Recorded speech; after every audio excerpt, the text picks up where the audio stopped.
지 DNA를 탓해야 되는 게 존나 못생겼어요. 근데 나 그건 있어요. 그 비니시우스 이거 뭐 호날두 대우 바라는 거 아니라는 거, 이건 알아줬으면 좋겠어. 왜냐면 액수야 똑같겠지만 지금 세월이 얼마나 흘렸냐면요, 8년 흘렀어. 8년. 7에서 8년 전이야. 그리고 심지어 호날두가 재계약을 땄을 때가 언제인지 생각해봐야 되는데, 그거 감안하면은 10년 전쯤의 단가라는 건데, 액수가 똑같더라도 비니시우스가 호날두급 대우를 받으려면 연봉이 뭐 한 4천만 유로쯤은 돼야 된다. 근데 뭐 그냥 서류상 액수만 같으면 호날두급은 아니고. 왜냐면 이 말을 하는 이유가 뭐냐면, 비니시우스를 까는 거나 전적으로 동의하거든요. 근데 여기까지 가는 거는 너무 얘 죽이는 것 같아요. 그러니까 이건 달라.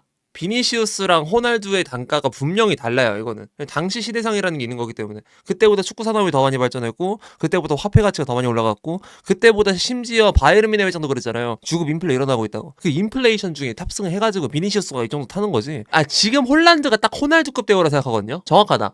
그것보다 조금 더 높거나 딱 그 정도가 호날두급 대우지. 걔 왜냐면 지금 주급이 원금으로 9억이고, 내가 알기로 그 52만 5천 파운드거든요. 정확하게. 이게 한화로 환산했을 때 대략 10억이 나와요. 세금 전이지. 세전이야, 세전. 이게 풀옵션으로 들어가게 되면 18억이가 나오더라고. 이게 호날두급 대우죠. 요즘 시대에 딱 걸맞는. 얘는 호날두급 대우까지는 아닌 것 같아. 그리고 맨시티라는 클럽과 레알이라는 클럽의 특수성까지 생각을 해야 돼. 맨시티 쪽에서 줄 수 있는 주급이 저 정도다. 저건 호날두급 대우가 맞는데, 레알 쪽에서 호날두급 대우를 해준다고 하면은 저거보다 조금 더 높아야 돼요, 내 생각에. 어쨌든 그런 거고, 이것만 정정하고 싶었고, 일단 알론소에 대한 불만이 많은 건 알겠지만 예로부터 그런 암묵적인 룰은 있거든요. 주장단은 적어도 감독의 편을 들어줘야 된다, 웬만한 수준에선. 나는 그렇게 생각하는데, 근데 지금 보니까 지금 알론소한테 불만 있는 사람이 발베르데하고 비니시우스, 호드리구거든요. 등등등. 여기서 얘가 2주장이고 얘가 3주장이에요. 그리고 발베르데가 불만 있는 사유가 뭔진 모르겠는데, 풀백으로 뛴 게 불만이라고 한다면 아놀드한테 죽방을 날려. 아니면은 대승배임 카르발 죽방을 날리던가. 얘네가 잘못해서 발베르데가 우풀백 뛰는 거지. 이건 알론소랑 어떤 관계인지 궁금하고, 그러니까 발베르데가 왜 불만인지는 아직까지 납득이 잘 안 돼요. 그래서 좀 신기해, 개인적으로. 설마 나는 한편으로는 이거 하나 때문에 지금 리그 1등 달리고 있는 상황이긴 한데, 레알 마드리드 챔피언스 리그에서의 성적이 좀 아쉬운 건 인정하지만, 그래도 지난 시즌 안첼로티보단 조금 더 낫거든요. 나는 그런 거 같거든. 지금 그래도 지금 8위야. 챔스에서 3승 1패 했어요. 그러니까 많은 혼돈이 있을 수 있는 시기인데, 감독이 바뀌었고 뭐 선수가 많이 들어왔기 때문에. 근데 일단 결과론적으로 성적은 계속 유지가 되고 있으니까, 애초에 지금 분위기 그대로 탑승해서 상승 곡선만 약간 이루어내도 굉장히 호전적인 성적, 즉 무관을 면할 수 있는 상황으로 지금 접어들고 있는데, 굳이 여기서 혼란을 주는 이유가 뭐지? 이게 조금 이게 진짜 나는 관통하는 문구인 것 같아. 속이 뻥 그냥 이해가 안 갑니다. 주장단이라는 애들이 왜 이런지도 모르겠고요. 근데 여기서 뭐 발베르데에 관해서 내가 이해도가 부족해서 뭐 그럴 수 있다고 칩니다. 근데 넘어가. 비니시우스가 진짜 웃긴 건, 얘가 지금 뭐 은바페한테 열등감이 때려잖아요. 일단 첫 번째로 열등감 가질 만한 대상인 거 맞아. 왜 그렇게 생각하냐면, 그냥 잘난 것뿐만이 아니라 비니시우스가 10대 때 유럽에 건너와서 따당했어. 열등감을 가질 만한 포인트가 뭐가 있냐면, 10대 시절 활약상, 국가대항전 활약상, 그리고 스타성, 세 가지라 생각하거든요. 이렇게 실력보다도 10대 시절 활약상 같은 경우는 얘는 모나코, PSG에서 계속 주목받으면서, 만 나이를 당시 10대였는지 모르겠지만 굉장히 어린 나이에 어렸을 때 활약상이 연장선으로 이어져서 국가대항전에서 월드컵 우승했잖아요. 그리고 월드컵 결승에서 헤트트릭하고, 프랑스에서 가장 많은 트위터 팔로우, 인스타그램 팔로우를 갖고 있는 인플루언서가 됐어. 압도적으로. 얘가 마크롱보다 막 언론에 관한 힘이 강하다는 말도 있어요. 그리고 얘 같은 경우에는 지금 프랑스 안에 있는 다색 인종들 있잖아요. 그런 사람들을 포섭할 때 굉장히 좋은 카드라고 하더라고요. 실제로 옛날에 지단이 그랬던 것처럼. 그래서 여러모로 위상이 엄청 뛰어나서 또 스타성까지 이어지니까, 여기가 세 가지가 진짜 철저하게 개발이거든요. 그 비니시우스가 은바페한테. 그래서 이런 걸로 열등감을 느끼는 건 맞는데, 근데 이걸 돈으로 억지 부려서 동일 임금 주장하는 게 좀 웃겨요. 약간 메건 라피노 같아요. 과장해서. 주제를 알아야 된다. 아니 증명을 해야 된다. 나이키 관계자, 퓨마 관계자, 뭐 아디다스 관계자 쪽에서 뭐 비니시우스 축구와 광고 내가지고 수익을 뭐 은바페보다 기대하는 순간이 단 한 번이라도 있냐? 없어. 증명을 하라는 게 뭔 말이냐면, 은바페가 못했던 거 지가 한 건 있잖아요. 챔피언스리그 자력으로 지가 스스로 캐리해서 우승시킨 거. 오케이, 진짜 10인정 너무 잘했어. 이 시즌 23-24 시즌 비니시우스 없었으면 진짜 힘들었어요. 실제로 두 결승에서 모두 결승골을 넣은 게 비니시우스였어. 인정합니다. 은바페는 단 한 번도 못했어요. 근데 더 증명해야 돼. 왜냐면은 이거는 지 DNA를 탓해야 되는 게, 존나 못생겼어요. 그리고 본인 자체도 여유가 없어. 가장 크게 느끼는 부분이 뭐냐면, 얘 그 관중하고 진짜 많이 싸우잖아요. 관중이 아무리 지랄하고 연병을 해도 그냥 그걸 무시할 줄 아는 성격을 가진 사람이 진짜 많거든. 당장 첼시 쿠쿠렐라도 그런데 비니시우스가 관중들을 자극을 해서 레알 마드리드한테 원정 디버프를 더 먹인다거나 홈에서의 너프를 먹인다거나 이런 식으로 오히려 경기력적인 부분에서 관중 컨트롤을 못해가지고 악영향을 끼치면 끼쳤지 긍정적인 영향을 끼친 적은 단 한 번도 없는데 보통 슈퍼스타라고 하면 그런 거에 익숙해져야 돼요. 본인의 신분 상승을 노리려고 하는 거 아는데 애초에 양반의 습관이 안 잡혀있는데 왜 신분 상승을 원해? 이게 진짜 웃긴 것 같아요. 일단 스타 자질부터 없고 브랜딩도 안 되는데 여기서 동일 임금을 주장한다는 게 좀 웃기긴 해요. 그리고 아까 말했던 거 연장선인데 이 생떼를 부리기 위해서 구단 내부 분위기를 곱창냄. 심지어 이게 개인의 규모가 아니고 집단의 규모로. 이거 진짜 씹새끼입니다. 이거 진짜. 지 급여 관련해가지고 이렇게 하는 게 말이 돼? 비니시우스 단가를 확실하게 알 수 있는 사건이 뭐냐면 사우디에서 연봉 제한했던 거 음바페랑 비교해봐요. 거기서 끝났어. 둘이 한 2배 차이 나지 않나 진짜? 나 그랬던 것 같은데? 이게 이적료가 상황에 따라 다른 건 인정하나 좀 단편적으로 바라볼게요. 자, 음바페 역대 최고액인 3억 유로를 지급하면서 PSG로부터 계약 1년 남은 음바페를 사오려고 했었어요. 아릴날. 비니시우스 아라을리 쪽에서 1억 5천만 유로를 제안하려 했었어요. 이미 끝난 거 아니야? 야, 이적료에서 2배 차이 나는데? 계약 기간 심지어 비니시우스가 더 많이 남았었어. 심지어 레알 그 프리미엄까지 끼고 온갖 캐시템 다 질렀는데 일단 실력에서 졌고요. 그러니까 저기서 축구 역사상 가장 큰 계약이란 말이 음바페 저 제안이 거절되었기 때문에 성사가 안 된 거지. 저거 됐으면 얘는 한낱 범부였다는 거예요. 비니시우스의 제안조차도. 여기서부터가 단가 책정이 끝났어. 사우디 이 사람들 생각보다 돈 막 쓰는 사람들 아니에요. 단가 책정 진짜 확실하고 이 큰 지출을 딱 감행했을 때 이게 얼마나 수익성으로 전환이 가능할지에 관한 계산이 철저한 사람들이에요. 네옴시티 계획 같은 것도 그렇고 여러 가지 그렇고 굉장히 돈을 많이 써가지고 사우디 국가의 브랜딩을 하려는 입장에서 비니시우스 카드도 하나의 이제 랜드마크가 될 수 있는 건데 근데 랜드마크에 대한 단가가 딱딱 나왔잖아. 여기서 끝난 거예요. 사업가들인데 부자들이 얼마나 똑똑한데. 비니시우스는 일단 음바페 전에 혼란부터 넘어야 돼. 내 생각에 비니시우스 브라질 사람 아니었잖아요. 얘 인스타 팔로워 반으로 줄었어 진짜. 이거 왜냐면 남미 쪽에 있는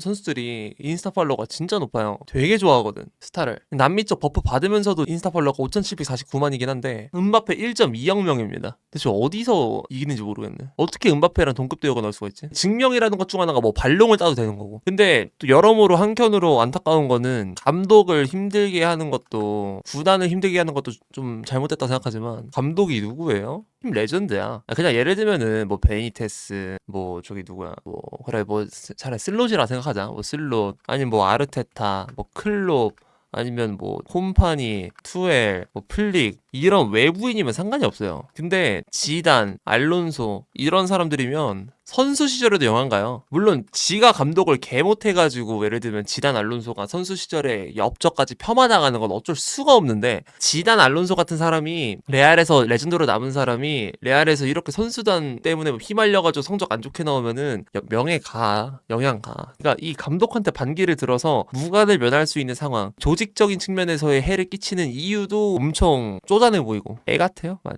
심지어 얘 주장단인데 나는 음바페한테 주장단 뺏어서 줘야 된다 생각합니다. 음바페가 리더로서 진짜 훌륭하거든요 여러분. 카타르 월드컵 결승전에서도 음바페가 정말 이 치어리딩을 잘해가지고 치어리딩은 편이 맞는지 모르겠는데 어쨌든 연설 엄청 잘하고 폐잔병에서 그냥 전투를 무조건 이길 만한 정예병으로 정신 상태를 무장시킬 수 있는 그런 입담을 가진 사람이고 리더십으로도 훌륭하고 그 다음에 실력으로도 그게 지탱이 되다 보니까 선수들이 말을 잘 듣거든요.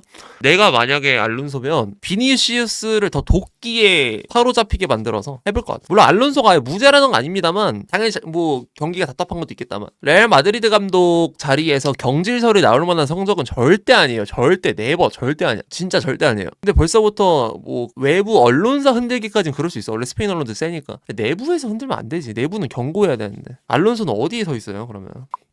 그리고 스타 출신의 감독이라서 안 되는 게 아니라 스타 출신의 감독들 굉장히 많아요. 역사적으로 안첼로티도 스타 출신의 감독이고 지단도 스타 출신의 감독이고 펩 가르디올라도 스타 출신의 감독이고 콤파니도 그렇고요. 엄청 많습니다. 역사적으로 그런 감독들. 그냥 그 중에서 꽤 많은 숫자가 뭐 감독을 하다가 포기하고 돌아간다거나 그러긴 하겠다만 원래 감독 자리가 그래. 팀마다 한 명씩밖에 없는 게 감독인데 원래. 그래서 감독으로 성공하기 더 힘들어요. 경쟁률이. 스타 출신이라서 안 되는 게 아니라 알론소 같은 경우에는 아직까지 레알 마드리드의 선수들을 휘어잡을 만한 그게 안 나오는 거예요. 왜냐면 본인이 조직적인 관념을 굉장히 중요시하는 사람이고 개인의 자유 같은 거를 풀어주지 않으려고 하니까. 레알 마드리드가 스타 군단이고 그리고 본인들의 대가리가 엄청 커요. 근데 그걸 다 휘어잡을 만한 그런 건 안 된다는 거죠 아직까지. 그래서 그게 약간 불협화음이 나오는 거지. 근데 이게 정녕 알론소의 잘못이냐라고 하면 난 그건 모르겠어요. 그러니까 경기력에 박는 건 이해하겠는데 근데 선수단을 잘 잡은 거? 나는 비니시우스랑 은바페랑 뭐 누구누구 다 해가지고 전방 압박 다 뛰고 수비 가담 다 하고 조직적으로 움직이는 거 난 감명받았어. 그러니까 실력을 떠나서 와 레알 마드리드도 저렇게 통제가 되는 애들이었구나 해가지고 나는 알론소한테 감명받았거든요. 난 되게 신기했거든 보면서. 근데 왜 이런 역효과가 났을까? 좀 이런 틀이 싫어서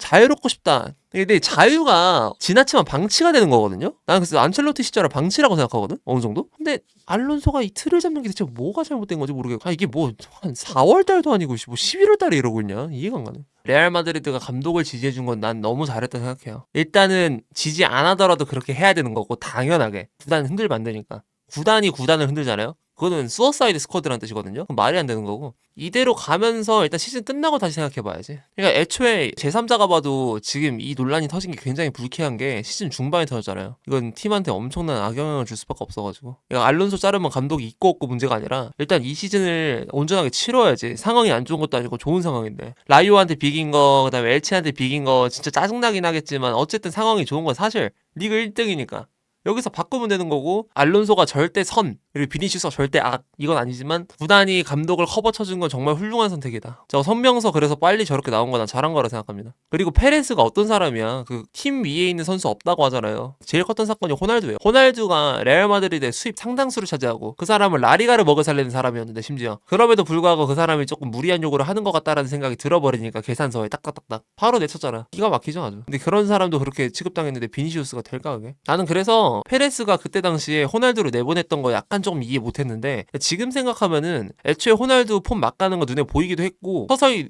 내려가는 게 보이고 아싸리 그러겠다 그러면 우리 다른 애 데려오고 그리고 이거를 빌미로 삼아서 레알 마드리드의 위상과 이미지를 다르게 바꿔버리자서 이미지를 바꾼다기보단 강화시킨 거죠. 똑같은 이미지인데 더 세 보이게. 그리고 그에 더불어서 위상도 올렸죠. 나 이런 판단까지 가능해 너네 기어오르지 마 이게 딱 되니까. 그래서 페레스가 이것까지 본지 모르겠다만 혹여나 레알 마드리드에서 이렇게 반기들고 지랄하는 애들 때문에 이런 호날두를 정치적 카드로 한번 이용한 거 아닌가 개인적으로 그런 생각도 있어. 근데 알론소도 메가 클럽을 맡아본 적이 없다 보니까 그 미숙함이 드러나는 것 같아. 무패 우승할 때 당시에도 생각보다 힘들던 시기가 되게 많았어요. 운적인 요소도 되게 많이 작용했었고 그러니까 무패 우승 정말 훌륭한 거 맞고 나는 그에 관해서 엄청나게 많이 칭송을 하는 사람이긴 했지만 그러면서도 돌아보면은 되게 많이 불안했어. 그 안정성이라는 게 되게 떨어져 보이는 팀이었어요. 코어 자원들을 본인이 이게 데려온 건 알고 잘 활용한 건 맞긴 하지만 그 코어 자원에 관한 의존도가 워낙 높아 보였던 팀이었어요. 생각보다 뭐 자원의 한계도 있긴 하겠다만 레버쿠젠이 그 풀백 코어 비르츠 그리고 자카 타 이런 애들 아니었으면은 이 정도로 못 갔을 수도 있어. 반대로 생각하면은 그런 선수단을 이끌고도 무패 우승을 한 게 진짜 기적적이고 대단한 일이라서 또 칭송해줄 만도 하지만 결함이 없는 것에 가까운 기대치를 증명해야만은 지금의 팔자 레알 마드리드 감독이라는 팔자에서는 당연히 헤맬 수 있다. 완전 무결함에는 가깝지 않은 사람이었어가지고. 알론소 선수들이 감독을 경질시킬 능력이 있냐고? 답 안 한다. 알론소 경질 소문에 관해서 나 경기장과 훈련장에서 무슨 일이 일어날지만 생각한다. 그게 다다. 그 외의 것은 신경 쓰지 않는다. 혼자 창을 막기로 결심하셨구나. 1000번 찔린 곰